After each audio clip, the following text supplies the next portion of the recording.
Muslim plus दलित में जो आंकड़ा बनता है उसी से हम उसको शिकस्त दे सकते हैं और अपने संविधान और अपने हिंदुस्तान की गरिमा को बचाने का काम कर सकते हैं। नेताजी तो जब जिस पार्टी में आ जाते हैं उसी पार्टी के गुण गाने लग जाते हैं। 2017 में समाजवादी पार्टी के टिकट पर सहारनपुर नगर निगम मेयर का चुनाव लड़े और इमरान मसूद के करीबियों में शुमार किए जाने वाले साजिद चौधरी इन दिनों बहुजन समाज पार्टी के प्रत्याशी माजिद अली का चुनाव प्रचार कर रहे हैं। आज उनसे बात करेंगे क्या वजह है, क्या कारण है कि वह अपनी ही पार्टी के उम्मीदवार को छोड़कर दूसरी पार्टी के उम्मीदवार के साथ काम कर रहे हैं। जी, आपका स्वागत है। जी, आपका भी स्वागत है। आप इंटरव्यू के लिए आए, मैं आपका आभारी हूँ। साजिद भाई, आप जो है कांग्रेस के नेता हैं, इमरान मसूद के करीबी, लेकिन आप चुनाव में माजिद अली को सपोर्ट कर रहे हैं, क्या वजह है? वजह सीधी सीधी जो पूरे देश को लेकर एक संविधान खतरे में है और मुल्क जो है वो दूसरी तरीके से राजनीति कर रहा है, इसी को देखते लिए सभी पार्टियों ने जो गठबंधन का भी डिसाइड किया, लेकिन कुछ परिस्थितियां पार्टियों के साथ में ऐसी रही वो मुकम्मल नहीं हो पाया ऊपर के प्रेशर की वजह से। लेकिन हम अपने सहारनपुर ज़िले में अगर देखते हैं तो यहाँ का जो प्रत्याशी मजबूत होता है वो मुस्लिम प्लस दलित में जो आंकड़ा बनता है उसी से हम उसको शिकस्त दे सकते हैं और अपने संविधान और अपने हिंदुस्तान की गरिमा को बचाने का काम कर सकते हैं। कह रहे हैं कि बहुजन समाज पार्टी वहां पर अपना मुस्लिम प्रत्याशी घोषित कर रही है, जहां पर जो गठबंधन का प्रत्याशी मजबूत स्थिति में है।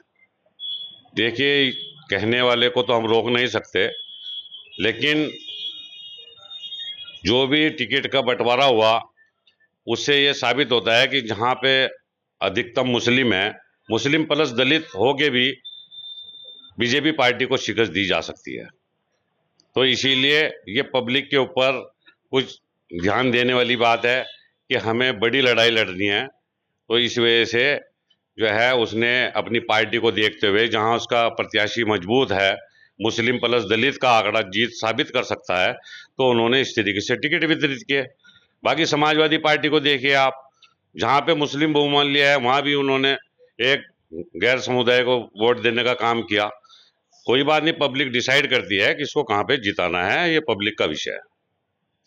बहुजन समाज पार्टी को कह रहे हैं कि ये भाजपा के हाथों में खेल रही है। इमरान मसूद ने अपने भाषण में कहा कि उनको भाजपा ने अपने शिकंजे में ले रखा है। देखिए, नेताजी हमारे बड़े भाई हैं और उनसे कोई शिकवा गिला भी नहीं है। हम पॉलिटिशियन कम और समाज सेवी ज़्यादा हैं। आप शहर पूरा जानता भी है इस मामले को लेकर। और नेताजी तो जब जिस पार्टी में आ जाते हैं उसी पार्टी के गुण गाने लग जाते हैं। अभी हाल फिलहाल पिछले साल हमने चुनाव भी लड़ाया उनको बसपा से, और वो बोल रहे थे कि बस अब जो है ना मुस्लिम प्लस दलित का समीकरण जो है वो बैठता ही बैठता है। ये सब अननोन पॉलिटिकल भी इस चीज़ को जानता है, तो उनके कहने से नहीं, पब्लिक के डिसाइड करने से होता है जो होता है। क्या लग रहा है आपको, माजिद अली किस तरह की पोजीशन रहेगी चुनाव में, क्या हालात रहेंगे? देखिए भैया, आप तमाम बड़े बड़े राजनीतिज्ञों का इंटरव्यू लेते हैं और आप बुद्धिजीवी लोग भी हैं।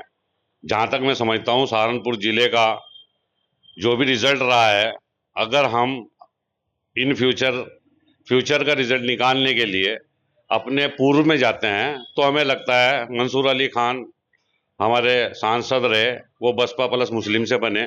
हाल फिलहाल में जो 2019 में चुनाव हुआ, सीधा सीधा समीकरण जो है एमपी साहब हमारे हाजी फजलुर रहमान साहब रहे, और जिसमें 2,10,000 वोट हमारे नेताजी इमरान भाई विपक्ष में रहकर ले गए। अगर कहीं वो वोट 10-20 हज़ार बढ़ जाते तो शायद एमपी हाजी फजलुर रहमान न रहकर बीजेपी का होता। इसीलिए हम लोगों से अपील कर रहे हैं कि जो भी मुस्लिम मतदाता वोट कर रहा है वो सुई के नाके को निकलने का काम कर रहा है, और इसीलिए हम लोगों के बीच में आए कि अगर अपना एमपी बनाना है तो एक तरफा हमें एक बहुमत से मुस्लिम प्लस दलित को वोट देकर ही हम इस सीट को बचा सकते हैं और बड़ी लड़ाई को जीत सकते हैं। ये थे साजिद चौधरी, कह रहे हैं दलित प्लस मुस्लिम ही यहाँ पर विकल्प है और इसी वोट बैंक की गणित के आधार पर जीत हासिल हो सकती है। 2019 में भी हाजी फजल रहमान इसी गणित के आधार पर जीते थे। श्रेष्ठ यूपी के लिए सहारनपुर से सैयद मशकूर। उत्तर प्रदेश की हर खबर से अपडेट रहने के लिए श्रेष्ठ यूपी को करें सब्सक्राइब, बेल आइकन दबाएं और देखते रहें श्रेष्ठ यूपी।